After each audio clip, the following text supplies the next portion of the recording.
Trump கதறிட்டு இருக்காப்புல. நீ என்ன ப்ரோ சொல்ற? ட்ரம்ப் தானே ப்ரோ எல்லா நாட்டையும் கதற விட்டு இருப்பாப்புல. அவர் என்ன ப்ரோ, அவரை யார் ப்ரோ கதற விட்டா அப்படின்னா, நேட்டோ நாடுகள் இருக்குல்ல, நேட்டோவில் இருக்கக்கூடிய நாடுகள்லாம் ட்ரம்ப்பை கதற விட்டுட்டு இருக்காங்க. கைவிடப்பட்ட அனாதையாக நான் மாறிட்டேன். அதாவது உலகத்திலே சர்வாதிகார நாடு.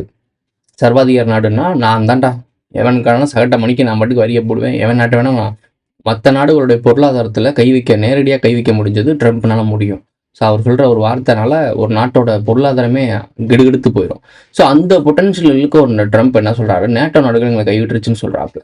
இதோட சமிக்கைகள் என்ன அப்படின்னா, அமெரிக்கா ஐசோலேட் பண்ணப்படுதுன்னு அர்த்தம். நேட்டோ முக்கியமான விஷயம். நேட்டோனா அமெரிக்கா, அமெரிக்கானா நேட்டோ. ஸோ இப்போ நேட்டோ எங்களை கைவிட்டுருச்சுன்னு சொல்கிறாருன்னா, அமெரிக்கா ஐசோலேட் பண்ணப்படுதுன்னு அர்த்தம். அமெரிக்கா ஐசோலேட் பண்ணப்படுதுன்னா, அமெரிக்காவே ஊரை விட்டு ஒதுக்கி வைக்கப்படுறது அப்படின்னா, அமெரிக்கா டாலரில் சுரண்டுக்கிட்டு இருக்க உலகம் என்ன ஆகும்? 2028 மாபெரும் பொருளாதார வீழ்ச்சிக்கு இது வழிவகை செய்ய தானே செய்யும். அதை பற்றி தான் டீட்டெயிலாக வீடியோவில் பார்க்க போகிறோம். வாங்க வீடியோ பார்க்கலாம். சிந்தனை செய் மனமே, சிந்தனை செய் மனமே, செய்தால் தீவினை அகன்றிடுமே. அவர் என்ன சொல்ல வர்றாரு அப்படின்னா, அந்த ஈரானை அடிக்க போனாங்கல்ல, அந்த ஹர்முஸ் நீர்நிலை, அந்த இடத்துல குறுக்க கவுசிக்கு வந்தான்னு சொல்லிட்டு ஈரான படைகள்லாம் அங்கே எண்ணெய்களை கிராஸ் பண்ண விடாமல் தடுத்துட்டு இருக்காங்கல்ல. ஸோ அந்த இடங்களில் நேட்டோ நாடுகளுடைய போர் கப்பல் எங்களுக்கு உதவிக்கு வரல, நீங்கள் வந்திருக்கணும். நேட்டோ நாடுகளை பாதுகாக்கிறதுக்காக அமெரிக்கா எவ்வளோ செலவு பண்ணிகிட்டு இருக்கு, எனக்கு உண்மையிலே புரியல. அவன் நாடை காப்பாற்றிக்கிறதுக்கு தான் அவன் ஒவ்வொரு நாட்டுக்கும் மிலிட்ரிஸ் இருக்குது, ஒவ்வொரு நாட்டுக்கும் எல்லைப்புறம் இருக்குது, அவங்களுக்குன்னு தனியாக சீக்ரெட் ஏஜென்சி, இந்த ரா போன்ற மொசாடு, இந்த மாதிரி விஷயங்கள் FBI இந்த மாதிரிலாம் நிறையா வச்சுருக்கீங்கல்ல, CIA என்ன சொல்கிறீங்க, உங்கள் ஒவ்வொரு நாட்டுக்கும் ஒரு உளவுத்துறை வச்சுருக்கீங்கல்ல. இந்த மாதிரி உளவுத்துறை எதுக்காக வச்சுருக்கீங்க? நம்ம நாட்டுக்கு அச்சுறுத்தல் வருதான்னு தெரிஞ்சுக்கிறதுக்காக. எல்லைப்புறங்களில் எல்லாருக்குமே வெப்பன்ஸ் வச்சுக்கிட்டு இருக்கக்கூடிய கடல் படை வச்சுருக்கீங்க.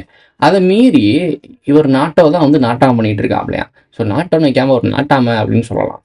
இவர் நாட்டோ நாடுகள் எல்லாத்தையும் காப்பாற்றுறாங்க தான் கேப்டன் அமெரிக்கான். நீங்கள் நல்லா பாருங்களேன், காமிக்லேயும் சரி, அனிமேஷன்லேயும் சரி, எல்லாத்துலேயுமே சரி, அமெரிக்கா தான் உலகத்தை காப்பாற்றும்.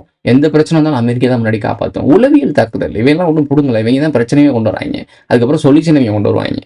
ஸோ பிரச்சனை இல்லாத இடத்துல ஒரு பிரச்சனையை கொண்டு வந்து அந்த பிரச்சனைக்கு சொல்யூஷன் ஒருத்தன் கொண்டு வரான்னா, ஆல்ரெடி இப்படி ஒரு பிரச்சனை நடத்தணும், அந்த பிரச்சனைக்கு சொல்யூஷன் இதை தான் கொடுக்கணும் அப்படின்னு சொல்லி டிசைன் பண்ணனால மட்டும்தான் முடியும். ஸோ அதைத்தான் இங்கே பண்ணிகிட்டு இருக்காங்க. இதை புரிஞ்சுக்கிறதுக்கு இன்னும் உங்களுக்கு எத்தனை நூற்றாண்டு ஆகும்னே தெரியல. இந்த வேலைக்காரன் படத்தில் லாஸ்ட்டு ஃபகத் வாசில் சொல்லுவாங்கள்ல, இந்த கலாம் வந்தால் மாறிடும், கெஜ்ரிவால் வந்தால் மாறிடும், அவன் வந்தால் மாறிடும், அவன் வந்தால் மாறிடும், இவங்க நம்பிக்கிட்டே இருப்பாங்க. யார் வந்தாலும் மாறாது, நீங்கள் மாறாமல் இங்கே எதுவும் மாறாதுன்னு இவன் புரிஞ்சுக்கிறதுக்கே கிட்டத்தட்ட 100 வருடம் ஆயிரும். அதுக்குள்ளேயே இவங்க எல்லாம் வச்சு நாங்கள் என்னெல்லாம் பண்ணணுமோ பண்ணிட்டு போயிடுவோன்னு சொல்கிறேன் ஒரு டைலாக். அதாவது ஒரு வணிக கார்பரேட் மைண்ட் ஐடியாலஜிலேருந்து சொல்கிறான், ஒரு சாத்தனோட மைண்ட் செட்லேருந்து சொல்கிறான். புரியுதா? சாத்து வணிகர்கள் இங்கே புகழ் உச்சத்தில் தூக்கி பிடிச்சிட்டு இருக்கீங்க இல்லை, தமிழ் தேசியவாதிகள்லாம் சாத்து வணிகர்கள் யார் தெரியுமா, உலகம் முழுக்க போய் வணிகம் பண்ணோம், அந்த திருட்டு கம்யூனிட்டிகளோட மைண்ட் செட்டில் பேசுகிறாங்க. சோமாலியா என்ன ஆச்சு? இதே தமிழ் தேசியவாதிகள் தான் சோமாலியாவை கார்பரேட்ஸ் வந்து அழிச்சிருச்சுன்னு சொல்கிறாங்க. இதே சோமாலியா தான் ஸ்டெர்லைட்டுக்கு சண்டை போடுது, இதுவும் கார்பரேட் தானே. கிழக்கிந்திய கம்பெனி நாடே சேர்ந்து விரட்டுனீங்க, இதுவும் கார்பரேட் தானே. ஆனால் இங்கேருந்து போனவங்க மட்டும், சாத்து வணிகர்கள் மட்டும் சாத்திக்கிட்டா போனாங்க. என்னங்கடா உலகம் முழுக்க அவங்களுக்கு பேர் சாத்தான்கள்டா, உலகத்தை போய் எப்படி ஆட்டி படைச்சிருக்காங்கன்னு யோசிச்சு பாருங்க. சரி விடுங்க, கோவத்தை கண்ட்ரோல் பண்ணணும். நேட்டோ நாடுகள் என்னை கைவிட்டுருச்சு, நேட்டோ நாடுகளுக்கு நான் எவ்வளோ செஞ்சேன் தெரியுமா அப்படின்னு சொல்லி ஆடிட்டு இருக்காப்புல. ஒரு கோமாளியாட்டம் என்ன சொல்கிறேன், ஒரு ட்ரம்ப் கார்டு, அந்த ட்ரம்ப் கார்டு என்னைக்கு விழுகுதோ முடிஞ்சு வச்சு சொல்லி. ஏங்க அவன் எல்லா பக்கமும் கட்டம் கட்டிட்டாங்க, நெருக்கி கட்டிட்டாங்க, நம்ம மாட்டிக்கிட்டோம், ட்ராப் ஆகிட்டோம். இப்போ எலெக்ஷன் வரப்போகுது, டிஎம்கே வின் பண்ணோம், அதுக்கப்புறம் நம்ம ஒன்றா நடக்கிற மூவ்மெண்ட்லாம் கவனிங்க ப்ரோ. அது எப்படி ப்ரோ டிஎம்கே ஜெயிக்கும்? டிஎம்கே மேலே ஒரு அதிருப்தி இருக்குது, அந்த அதிருப்தி சேஞ்ச் ஆகும். எப்படி சேஞ்ச் ஆகும், ஏன் சேஞ்ச் ஆகும்னா நான் எதுவும் சொல்ல தேவையில்லை. நீங்கள் தான் இன்றைக்கி ஒரு பிரச்சனை வந்தால் நாளைக்கு ஒரு பிரச்சனையை மறந்துட்டு போயிருவீங்களே, அந்த மாதிரி ஒரு பிரச்சனை நடக்கும். அந்த பிரச்சனைக்கு கிரெடிட்ஸ் யாருக்கு போகும் அப்படின்னா டிஎம்கேக்கு போகும். அப்போ நீ ஆட்டோமேட்டிக்காக அவங்க வெற்றி பெற்றாங்கன்னு சொல்லி அவங்க சொல்லுவாங்க, நீ நம்பிடுவார். 9/11 படையை இறங்கியிருக்கு, ஈரான் பக்கம் இறக்கி விட்டுருக்காப்புல 9/11 படை. கியூபாவை தொடுறதுக்காக வேலை பார்க்குறாப்புல நம்மளுடைய புட்டின் வந்து கடுப்பாகிறாப்புல. நீ ஊராக போயிட்டு எல்லா நாட்டையும் மிரட்டிக்கிருக்க, இதெல்லாம் தவறியா அப்படின்னு சொல்லிட்டு புட்டின் மிகப்பெரிய ஒரு தலைவர். அதாவது ட்ரம்ப்னா இங்கிட்டு புட்டின் ரொம்ப பெரிய தலைவர், பவர்ஃபுல்லான தலைவர். அவர் சொல்கிறாரு, கண்டனம் தெரிவிக்கிறாரு. இதெல்லாம் கண்டனத்தில் தான் போயிட்டுருக்கோம். எப்போ கண்டமாக மாறும் அப்படின்னா 2023 பொருளாதார வீழ்ச்சி நடக்குதுல்ல, அப்போ தான் கண்டமாக மாறும். எல்லாருமே ஆட்டத்தில் இறங்கிடுவாங்க. ஏன்னா தன் நாட்டுக்குள்ளே தான் வீட்டுக்குள்ள இருக்க பிரச்சனையை ரொம்ப நாள் ஒருத்தன் வெளியே காட்டவே மாட்டான். ப்ரெஷரில் அப்படியே டம்ப் பண்ணிக்கிட்டே இருப்பான். ஒரு நாளைக்கு வீட்டுக்குள்ள இருக்கவங்களே நம்மளை எதிர்க்க ஆரம்பித்தோடனே வெளியே இருக்க பக்கத்து வீட்டுக்காரங்கிட்ட சண்டைக்கு போவாங்கல்ல. ஸோ அந்த மாதிரி கதை நடக்கும். வெயிட் பண்ணி பாருங்க. காமெடி பண்ணிட்டு இருக்காங்க நம்மளை வச்சுக்கிட்டு. பசியிலால் ஈரான் இந்த போர் பதட்டம் இருக்க ஏரியாலாம் நிறைய குழந்தைகள் இறந்துருக்காங்க. ஸ்னைப் பண்ணியிருக்கானுங்க. கரெக்டாக டார்கெட் பண்ணப்பட்டு குழந்தைகளை கொண்டிருக்காங்கன்னு சொல்லிலாம் வீடியோஸ் வந்துட்டு இருக்கு. கேவலமான ஒரு பிறவிகள் இவங்கலாம். ஸோ இது ரொம்ப பழங்கால ஒரு பஞ்சாயத்து. நான் திரும்பவும் சொல்கிறேன், ஒரு வீடியோ போட்டிருந்தேன். ஃபாதர்லேண்ட் இஸ்ரேல், மதர்லேண்ட் இந்தியா அப்படின்னு சொல்லி மோடி அவர்கள், அதாவது பிரைம் மினிஸ்டர் சொல்கிறாரு. இந்த பிரைம் மினிஸ்டர் ஏன் சொல்கிறாரு அப்படின்றத நம்ம ரொம்ப ஆழமாக கவனிச்சிருக்கணும். நான் ஆல்ரெடி ஒரு ஷார்ட்ஸ் போட்டேன், நீங்கள் அதுலேருந்தே பிடிச்சி போயிருப்பீங்கன்னு நினச்சேன். யாருமே பெருசாக கன்சல்ட் பண்ணதே கிடையாது. சிம்பிளாக ஒரு ஷார்ட்டாக சொல்கிறேன், கவனிச்சுக்கோங்க. ஃபாதர்லேண்ட் அதுனா அங்கேருந்து வந்த சிப்பிப்புல்வெளி வந்தாங்கள்ல, ஈரான்லாம் தாண்டி ஈராக்லாம் தாண்டி வந்தாங்கள்ல, அதாவது பாரசீக எம்பையரை தாண்டி வந்தாங்கள்ல, பாரசீகத்துலேயே செருப்படி வாங்கிட்டு தான் வந்தாங்க.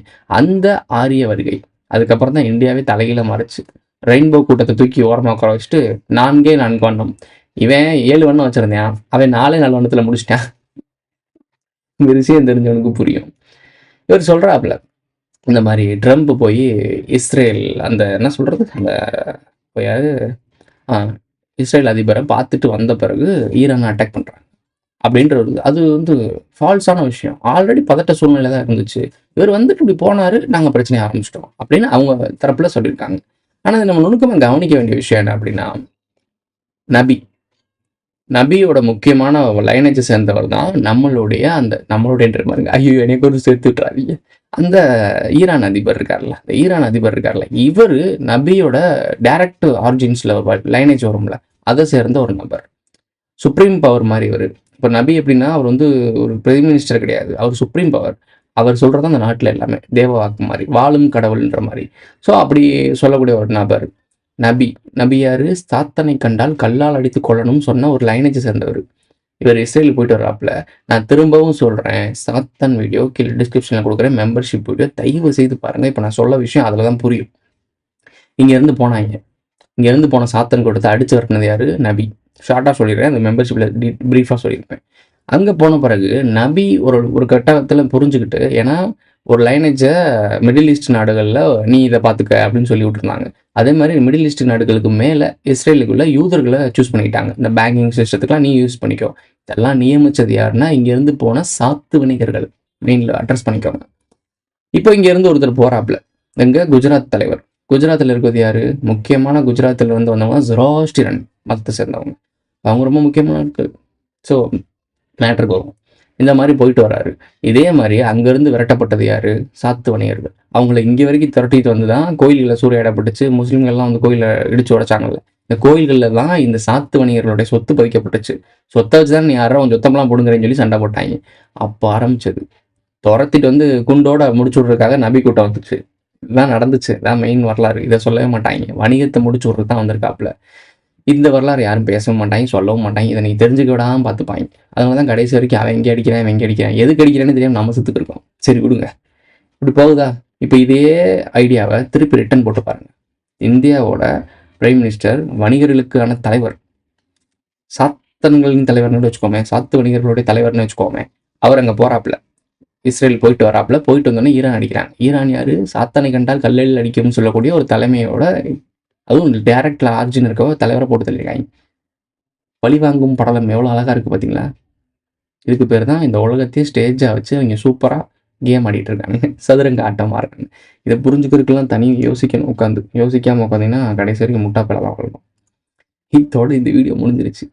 விழிச்சிக்க, பொழைச்சிக்க. Who is this guy?